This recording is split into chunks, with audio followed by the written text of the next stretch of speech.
Hey YouTubers, it's Charlie. This is going to be my Arrow episode 17 video. Just careful for spoilers if you haven't seen it yet. Emily Kinney from Walking Dead was back. I wonder how many people saw this episode and say, hey, Beth is back, and how many people have never seen Walking Dead and only know her as Bug-Eyed Bandit.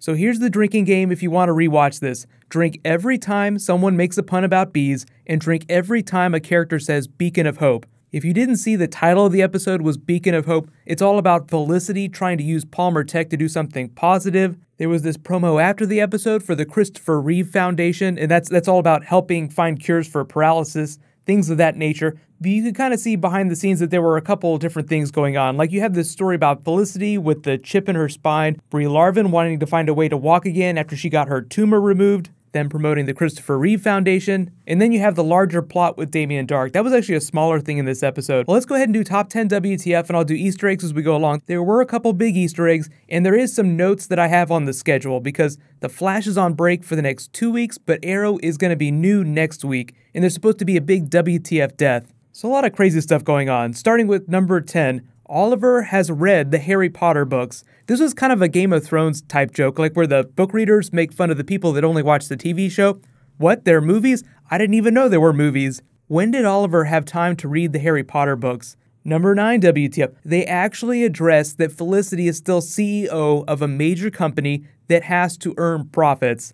This is one of the problems with a big show with a bunch of characters, is that you can't always directly address the stuff that's going on in the background. Like this whole time that Felicity's been working with Team Arrow this season, she's also been CEO of a Fortune 500 company. They kind of addressed this with Oliver during season 2. I mean, Oliver wasn't a great business person to begin with. All of his neglect for his business activities really bit him in the ass. He lost his company. So it's actually really normal now that Felicity's off of Team Arrow, she'd be spending all this extra time devoted to helping Palmer Tech be a good company. Just in the context of this episode, they're trying to turn that Mr. Terrific prototype chip in her spine into an actionable item that they can sell. Something that's affordable. Felicity's comments were just that it's super expensive, so like nobody would be able to buy it. Like his commentary on the rising cost of healthcare. But whatever, Mr. Terrific makes something that's really awesome. They're trying to sell it so that Palmer Tech can get super rich. But number 8, Felicity wants to use it to help people, so just expect to see a version of Smoke Technologies start to rise up through the course of this season and next season too.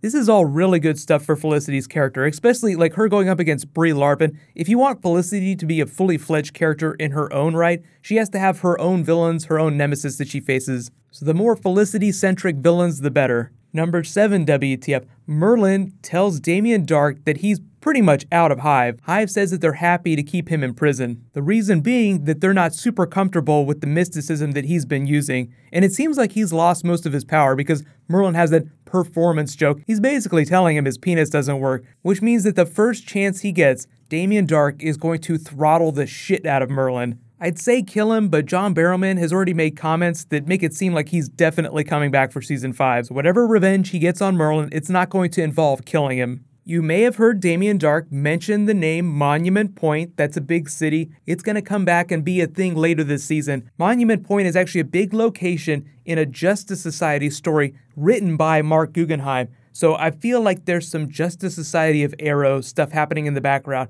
but that remains to be seen how big that ends up being. There's a very big story, so if I think it's going in that direction, I'll explain what that story is. It was basically the last big Justice Society story before Flashpoint, so it was actually a couple years ago.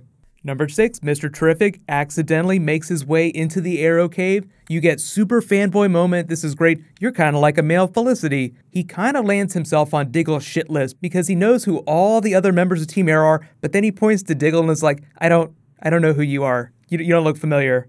So whatever, they're cool. It just seems like for now, they're going to keep Felicity at Palmer Tech and Mr. Terrific will be the fill-in. I know he has the conversation with his boyfriend at the end of the episode where he's like, that adventure told me that I need to be here, this is where I belong. There's no way that's going to stick. He's Mr. Terrific, he's a comic book character. Of course they're going to find a reason for him to have to go back and work with Team Arrow. But number 5 WTF, probably the most controversial Mr. Terrific moment in the episode. Oliver kind of makes him cry a little bit, even though Mr. Terrific is not a huge comic book character in the grand scheme of things when you look at some of the other characters that Arrow does. I'll understand if people are really upset with writing the character this way, being overly sensitive, when he's actually kind of a badass. Like, you see him flipping around whenever the bees start attacking. He's a bronze medal decathlete, which means proven badass. But yeah, Oliver making him cry seemed a little bit weird. Number 4 WTF. Brie Larvin's bee combiner robot. The moment I saw this, all I could think about was Devastator from Transformers. And normally I would think that this is kind of cheesy with all the bee puns in this episode, but really, like, the whole episode was told more from Felicity's perspective, and she's kind of a ridiculous character to begin with. Like, that's kind of where her energy flows from, just being really silly and inappropriate. So I felt like some of the creative choices in this episode were appropriate, given that the episode was more in Felicity's tone. If this would have been an episode about Oliver versus Damien Darhk, yeah, it would have been a little more inappropriate. But when the story focuses on Felicity, I feel like it could have a little bit more fun. So give me all your Nicolas Cage jokes. I was waiting so long to use this GIF, and Arrow has rewarded me accordingly. It was wonderful. There was also a My Girl reference, and if you don't know what that movie is, it's a Macaulay Culkin film with a very big B twist at the end. I don't want to give away the spoiler for that. Number 3 WTF though, Felicity's mom is out of control. Now, if you wonder why they let her mom be so ridiculous in episodes like this, like they really write her over the top. The reason they use her in stories is really to make the Felicity character seem more grounded. Normally, Felicity's the ridiculous character, so when you want her to seem more serious, you just bring her mom in because her mom is so over the top that Felicity kind of retreats into herself like, oh Jesus, why you gotta be here, mom? Why you gotta be so crazy and wear such low-cut tops? Felicity's mom, apropos of nothing. I feel like she works really well in the right doses, but number 2 WTF, Felicity, despite the thrill of defeating Brie Larvin, is not rejoining Team Arrow. I think that she will eventually. I think it's pretty clear that there's going to be some big death on the team, and it'll catalyze the rest of the group. It'll bring them back together. But the real question is how many more episodes it's going to be before Felicity's back on the team. Probably before the end of the season.